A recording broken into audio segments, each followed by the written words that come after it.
Hi mga guys, so ngayon ay mag-start tayo sa ating pagbabiyahe papuntang Manila to Mindanao. So start tayo guys ay 2:30 AM. So ayan, nagready na tayo at mag-start na tayo. So ito yan siya guys, ay malaman natin kung magkaano yung gastos natin papuntang Manila to Mindanao. So ayun siya guys, so nag-start na kami papuntang papunta tayo ng Lucena, papunta tayo sa Bicol, then papunta tayo sa Matnog. So ayan siya guys, so start na tayo. So madaling araw kami nag-start guys, kasi kailangan natin ng madaling araw mag-start para ay hindi masyado mainit yung pabiyabiyahe natin. So ayan siya guys, so maglaman natin kung magkaano yung gastos natin sa ating gasolina, ating pagkain, or sa hotel kung saan tayo matutulog. So saan tayo pwede magpahinga. So ayan siya guys. So pagdating namin doon sa first gasolina namin guys ay doon sa bandang Lucena. So sa Lucena kami guys, doon kami nag-start gasolina. So first namin gasolina guys ay ang aming motor na ginagamit ay NMAX. So NMAX model 23 ang ating ginagamit na pagbiyahe papuntang Manila to Mindanao.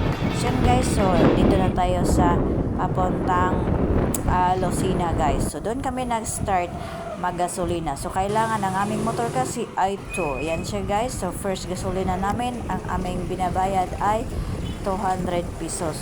200 pesos guys. So first natin gasolina, 200 pesos. So ang aming NMAX guys, aming ginagamit na motorcycle or motor, ay hindi pwede namin baba masyado yung level ng gasolina niya guys. So 2 to 3 ang maiwan sa linya ng aming motor, ay maggasolina na kami guys dahil malayo ang ating pagbabiyahe. So yun siya guys. So ayun, continue lang tayo guys. So ang biyahe guys papuntang papuntang Matnog. So Manila to Matnog, or galing kaming Paranaque to Matnog mga guys, ay 13 hours yan siya guys. So 13 hours and ilang minutes lang yan siya guys papuntang Paranaque to Matnog. So ayan siya guys, so nandito na kami sa madaling araw na siya, mga 5 AM na siguro to mga guys.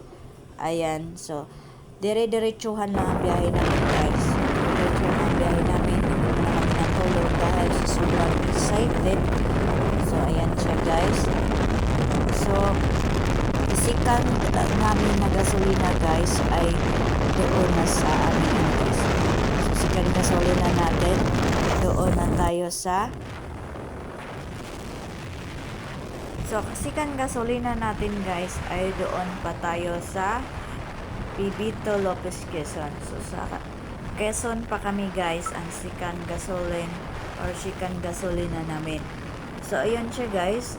Hindi nga namin pinaubusan yung namin dahil kami ay natatakot na baka maubusan ng ng gasolina. So hindi pwedeng natin yung natin. So be ready na tayo dahil wala kaming baon na wala kaming baon na gasolina. So kailangan natin na magtipid ng guys. So matipid naman si NMAX. So maganda talaga natin gamitin lalo na pag malayo yung biyahe natin. So matipid talaga yan siya guys. So ang sikan natin na gasolina ay doon tayo sa Lopez, Quezon. Doon sa Lopez, Quezon mga guys, doon kami nagsikan gasolina. So ang aming binayad doon ay 325. So full tank na naman kami guys. So 325. So yun ang gasolina namin. So sikan gasolina natin yon. So tuloy-tuloy lang kami guys. So tuloy-tuloy lang ang biyahe. So mag-stop lang kami guys pag kailangan kang banyo or kailangan kang mag restroom. So doon lang kami mag-stop, mag-rest, So, few minutes lang guys ang aming pag-rest ay dire-diretso na kami dahil ay kailangan namin maabutan yon ang barko sa Matnog. So, yun siya guys. So, tuloy-tuloy lang tayo mga guys. So, pang second, gasolina na namin yon. So, ang third gasolina namin mga guys. So, dito natin malalaman kung magkano talaga ang ating gastos. So, ang third natin na gasolina ay doon tayo sa Takwayan. So, Takwayan yung third gasolina natin mga guys. So, ayun siya mga guys. So, ang kailangan pala natin talaga ay mag-ano tayo ng madaling araw kasi hindi pa siya masyadong mainit ang panahon, di ma-traffic. So, ayun siya guys, tuloy-tuloy lang yung biyahe natin. So, maganda talaga pag madaling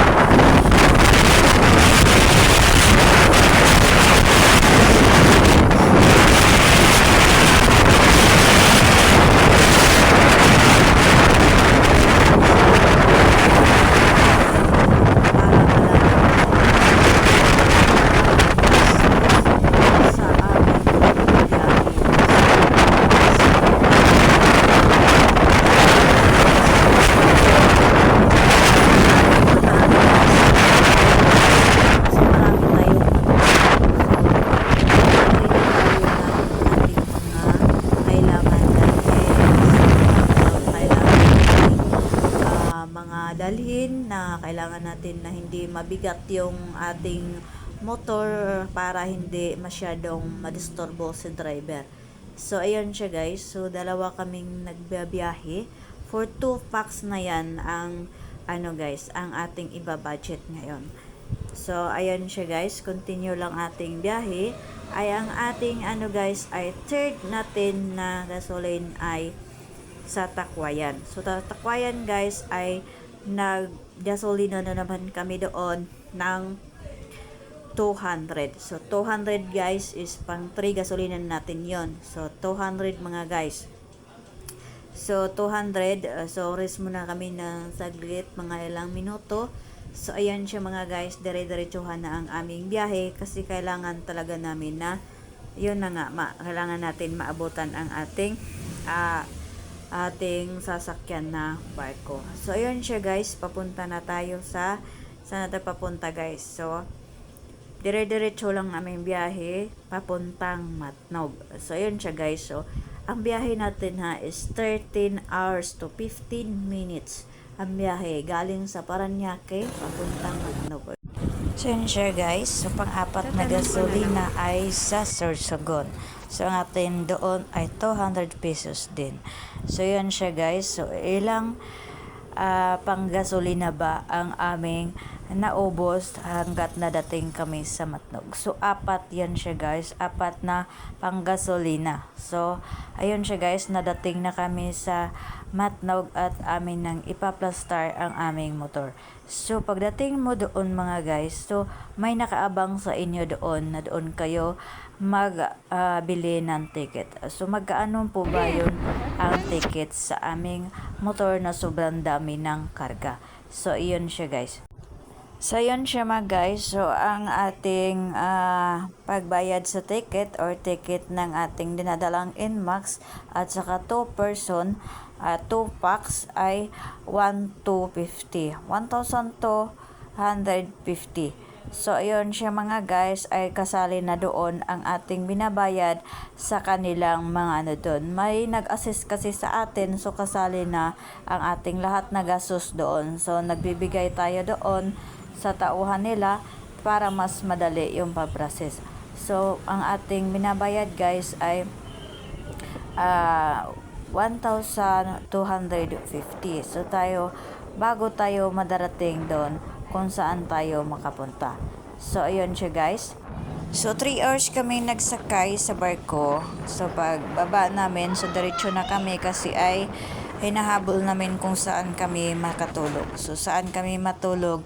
Naghahanap kami dahil ay doon pala guys, ay ang hotel pala nila ay nakapix na yon 24 hours or 12 hours. So, walang 6 hours parang same lang, meron naman pero bihira lang, pero parang same lang ang bayad nila guys. So ayun, naghahanap tayo kung saan tayo makarelax kasi nga ay tuloy-tuloy ang biyahe natin na wala tayong tulog. So yun siya guys. So pagdating namin doon ay dire-diretsuhan na kami. So baba ng barko, then diretso hanap kami ng matulugan namin. So ayun siya guys. So habang may oras pa ay tuloy-tuloy lang aming biyahe. Papunta na naman kami sa kabilang barko or sa liluan. So ayun siya guys. So dire-diretso na kami. Naghanap kami ng matulugan namin. So yun siya guys, dahil ay medyo ano na siya, province na siya, ay malayo talaga yung mga hotel nila. Yung hotel nila or yung matulugan nila ay doon lang talaga sa bandang city nila. So ang pinili namin ay 800 pesos for 12 hours. So ayun siya guys, ang gastos namin. So ang budget namin sa pagkain ng buong araw guys ay 500 pesos. So ayan ang budget namin guys. Total natin guys kung magkaano lahat ang gastos natin. So, ang total natin mga guys ay 3,475 for 2 packs na po yan na NMAX ang motor. Manila to Mindanao mga guys. So, 2 packs na po ang budget niyan. Lahat na po yan. So, ayun siya mga guys ang nagastos sa first day po.